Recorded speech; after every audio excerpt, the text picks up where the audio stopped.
શ્રી કૃષ્ણ મિત્રો, મારા વહાલા મિત્રો, આજે હું સરસ વાર્તા કહું છું, મનુષ્યના કર્મના ફળ. આપણી જિંદગીમાં ઘણી બધી ઘટનાઓ અને સમસ્યાઓ બને છે. આપણા પરિવાર કે આપણા કુટુંબના વ્યક્તિઓ સાથે આપણે ઘણીવાર અનબન થાય છે. ઘણી વખત આપણે દુશ્મન જેવા પણ સંબંધો એકબીજા સાથે હોય છે, પરિવાર કે પછી કુટુંબમાં. પણ એના પાછળનું કારણ શું હોય છે તે તમને આ વાર્તામાં જાણવા મળશે.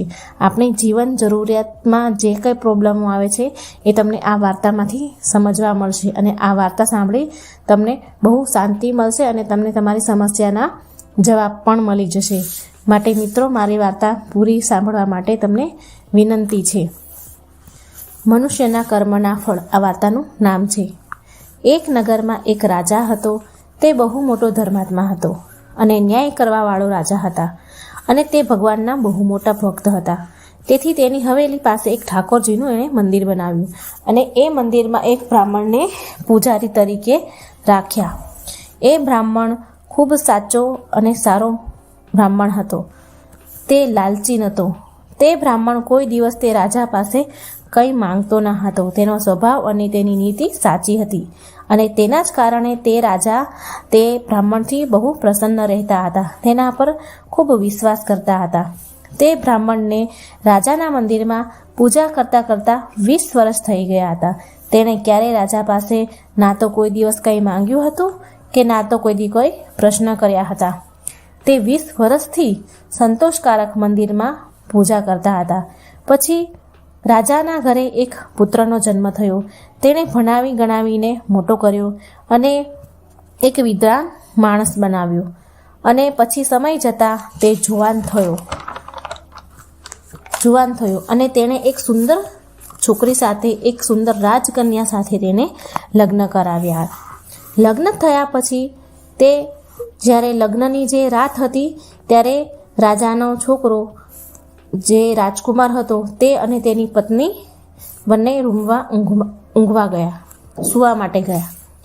ત્યારે પેલો રાજકુમાર તો સૂઈ ગયો, પણ આ રાજકુમારની પત્નીને ઊંઘ આવતી ન હતી. તેની પત્ની ઊભી થઈને આમ તેમ ચક્કર મારતી હતી. તેના રૂમમાં ચારે બાજુ તે ફરતી હતી. ત્યાં તેની નજર રૂમની દિવાલ પર ટાંગેલી હીરા મોતીથી જડેલી તલવાર પર પડી, અને તે તલવાર બરાબર પલંગની પાસે ઉપર ટાંગેલી હતી જ્યાં તે બંને સૂતા હતા. પછી તે આકર્ષિત થઈ તે તલવાર તરફ, કારણ કે તે હીરા મોતીની હતી. તો તે તલવાર પાસે ગઈ અને તલવાર હાથમાં લઈને જોવા લાગી. અને તલવારને જ્યાં તેણે મ્યાનમાંથી બહાર નીકાળી ત્યાં તો તે તલવારની ચમક કંઈક અલગ જ હતી. તલવાર વીજળીની જેમ ચમકવા લાગી. આ જોઈને તો એ ડરી ગઈ, અને ડરના મારે તે તલવાર તેના હાથમાંથી પડી ગઈ. અને જેવી હાથમાંથી તલવાર પડી તેવી જ પલંગમાં સૂતેલા રાજકુમાર પરના ગળા પર પડી, અને રાજકુમારનું માથું કપાઈ ગયું અને તે મરી ગયો. અને તે રાજકુમારની પત્ની તેના પતિના મરવાથી બહુ દુઃખી થઈ અને ગભરાઈ ગઈ, અને એવું વિચારવા લાગી કે જો હું આ ઘટના બધાને કહીશ તો કોઈ મારી વાતનો વિશ્વાસ નહીં કરે. અને સવાર પડતા રાજકુમારની પત્ની રડવા લાગી, વિલાપ કરવા લાગી, ખૂબ રડવા લાગી, અને બધાને કહ્યું કે મારા પતિને કોઈએ મારી નાખ્યો. બહુ બધા લોકો ભેગા થઈ ગયા. તેવામાં રાજા પણ આવી ગયા. રાજાએ આવીને પૂછ્યું કે મારા રાજકુમારને કોણે માર્યો? ત્યારે તે રાજકુમારની પત્ની બોલી કે મને નથી ખબર, હું નથી જાણતી કે તેને કોણે માર્યો. પણ જે મારતો હતો, મારીને જે ગયો, તે કોણ હતું તે પણ હું નથી જાણતી. પણ તે ઠાકોરજીના મંદિર તરફ જતા જોયો મેં તે માણસને.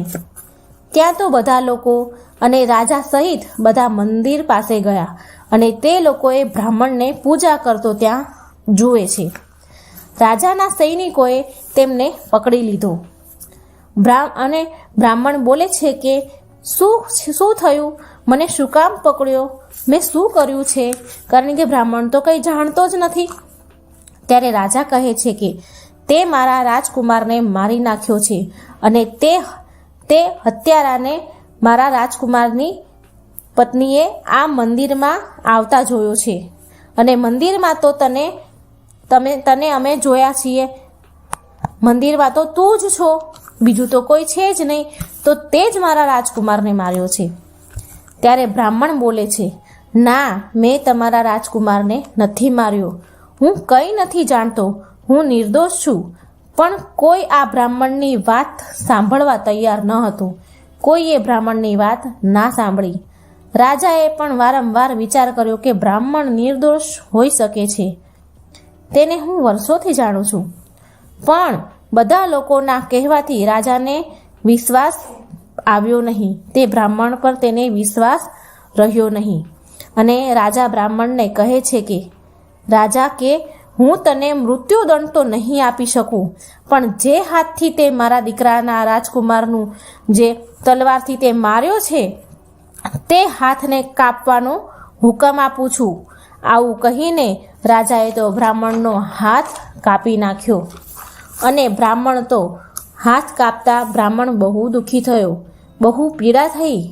કારણ કે વર્ષોથી તે રાજ દરબારમાં મંદિરમાં પૂજા કરતો હતો. સાચા ભાવથી, સાચી નીતિથી તે સેવા કરતો હતો, વગર કોઈ લાલચે. માટે તે ખૂબ વલોપાત કરી રહ્યો હતો. પછી તે બ્રાહ્મણ રાજાને અધર્મી માનીને તે રાજ્યને છોડીને ચાલ્યો ગયો, રડતો રડતો નીકળી ગયો. પછી તે બ્રાહ્મણ કોઈ વિદ્વાન જ્યોતિષની શોધ કરવા લાગ્યો. બહુ જગ્યાએ ફર્યો જ્યોતિષ માટે, કારણ કે તેને જાણવું હતું કે કોઈ કારણ વિના જ મારા હાથને કેમ કાપવામાં આવ્યો.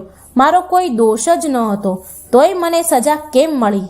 આ પ્રશ્નના જવાબ જાણવા માટે તે જ્યોતિષને શોધતો ફરતો હતો. પછી તેને કાશીમાં એક વિદ્વાન જ્યોતિષ મળ્યા. તે જ્યોતિષને મળવા એના ઘરે ગયા, પણ તે જ્યોતિષ તેના ઘરે હતા જ નહીં અને તેની પત્ની હતી. આ બ્રાહ્મણે તેની પત્નીને પૂછ્યું કે મારે જ્યોતિષને મળવું છે. ત્યારે તેની પત્ની તેના પતિ જ્યોતિષની ખૂબ ખરાબ રીતે બુરાઈ કરી રહી હતી, બહુ અપમાનજનક શબ્દો બોલી રહી હતી તે જ્યોતિષ માટે. આ જોઈને બ્રાહ્મણ તો હેરાન થઈ ગયો. થોડી વારમાં જ્યોતિષ તેના ઘરે આવ્યો અને આ જ્યોતિષની પત્ની તેના ઘરે તેની સામે જ ઊભા તેનું અપમાન કરી રહી હતી, ખૂબ અપમાનજનક શબ્દ બોલી રહી હતી. તે જ્યોતિષનું એને બહુ અપમાન કર્યું, પણ તે જ્યોતિષે તેની પત્નીને સામે એક પણ જવાબ ના આપ્યો. તે શાંત જ રહ્યા. ત્યાર પછી તે ઘરમાં તેની ગાદી ઉપર જઈને બેસી ગયા. પછી તે બ્રાહ્મણને જોઈ જ્યોતિષે કહ્યું, કહો બ્રાહ્મણ દેવ, તમે અહીં કેમ આવ્યા છો? ત્યારે બ્રાહ્મણ બોલ્યો, હું તો આવ્યો હતો મારા વિશે પૂછવા, પણ તમારી હાલત જોઈને મને એમ થાય છે કે તમારી આવી દશા કેમ છે. મને કહો કે તમારી પત્ની તમારો આટલો તિરસ્કાર અને આટલું બધું અપમાન કેમ કરે છે અને તમે આટલું બધું અપમાન પણ સહન કેવી રીતે કરી લો છો? મને જણાવો કે આ બધું શું છે? ત્યારે જ્યોતિષે કહ્યું, મિત્રો ધ્યાનથી સાંભળજો. ત્યારે જ્યોતિષે કહ્યું કે આ મારી પત્ની નહીં, પણ આ મારું કર્મ છે. કહે છે કે આ દુનિયામાં જે પણ આપણી સાથે છે, ભાઈ બહેન, મા બાપ, પિતા પુત્ર કે બીજા કોઈ સગાવાલા, તે બધા આપણા જ કર્મ છે. આપણું કરેલું કોઈ પણ કાર્ય શુભ હોય કે અશુભ હોય, આપણે તેને ભોગવવું જ પડે છે. માટે હું મારા કર્મને ખુશીથી ભોગવી રહ્યો છું.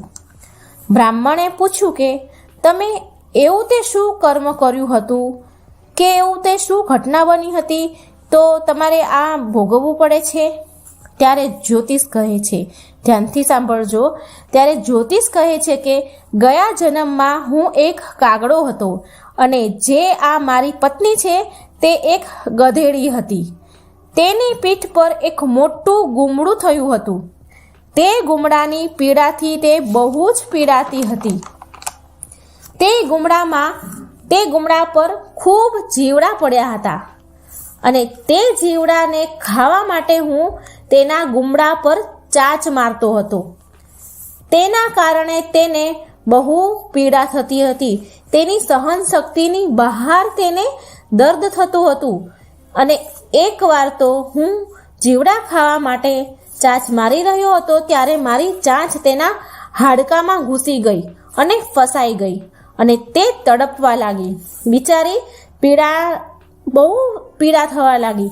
પીડાના કારણે તે ફડફડવા લાગી. મેં પણ ચાંચ નીકળવાની બહુ કોશિશ કરી, પણ મારી ચાંચ નીકળી નહીં. તે હાડકામાં જ ફસાઈ ગઈ. તે ગધેડીએ વિચાર્યું કે હવે હું આ ચાંચ કેવી રીતે કાઢું? તો તેને એવું વિચાર્યું કે નદીમાં પાણીમાં જઈને કદાચ ચાંચ નીકળી જશે. માટે તે નદીના પાણીમાં જઈને કાગડાની ચાંચ નીકાળી લઈશ, આવું વિચારીને તે ગંગા નદીમાં ગઈ. પણ નદીના પાણીનો પ્રવાહ બહુ વધુ હતો, પુષ્કળ પ્રમાણમાં હતો. તેના કારણે તે બંને ડૂબી ગયા અને એ પાણીના પ્રવાહમાં તણાઈ ગયા અને મરી ગયા. અને ગંગા નદીમાં મરવાથી, પવિત્ર નદીના પ્રભાવથી તે ગધેડી બ્રાહ્મણી અને હું મોટો જ્યોતિષ બન્યો. અને આજે આ મારી પત્ની બની છે. હવે આ થોડા સમય તે મને ગાળો આપે છે અને આપશે, અને મારો અપમાન અને તિરસ્કાર કરીને મને દુઃખ આપશે. પણ મેં તેની ચાંચ દુઃખી કરવા માટે એને નહોતી મારી. તેને ચાંચ દુઃખી અને પીડા આપવા માટે મેં નહોતી મારી. માટે તેની સમજણ થોડા સમય પછી ઠીક થઈ જશે ને તે સમય આવતા મારું કર્મનું ફળ મને મળી જશે અને ત્યારે મારું કર્મ પૂરું થઈ જશે. ત્યારે મારી પત્ની સુધરી જશે. માટે હું મારું ગયા જન્મનું કર્મ માનીને હું ચૂપ રહું છું.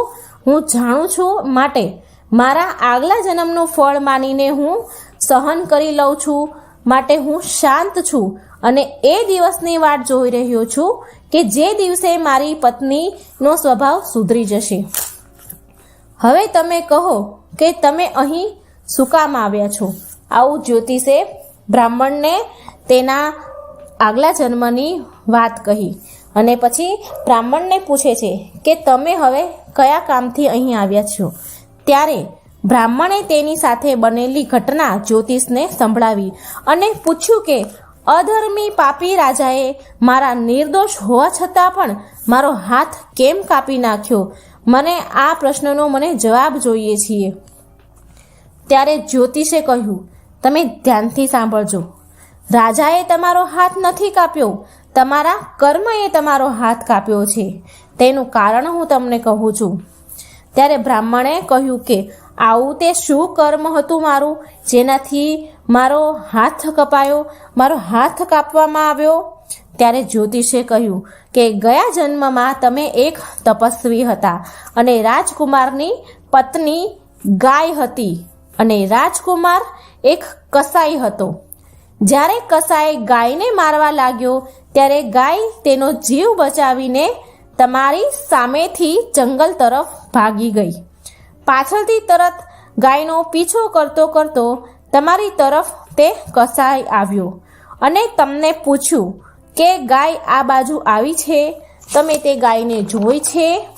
ત્યારે તમે બોલ્યા નહીં, પણ તમારા હાથથી તમે ઈશારો કર્યો હતો. જે તરફ ગાય હતી એ તરફ તમે તમારા હાથથી ઈશારો કર્યો. પછી તે કસાઈએ તે ગાયનો પીછો કરી અને તે ગાયને મારી નાખી. એટલામાં જંગલમાંથી એક વાઘ આવ્યો અને આ ગાય અને કસાઈને બંનેને ખાઈ ગયો.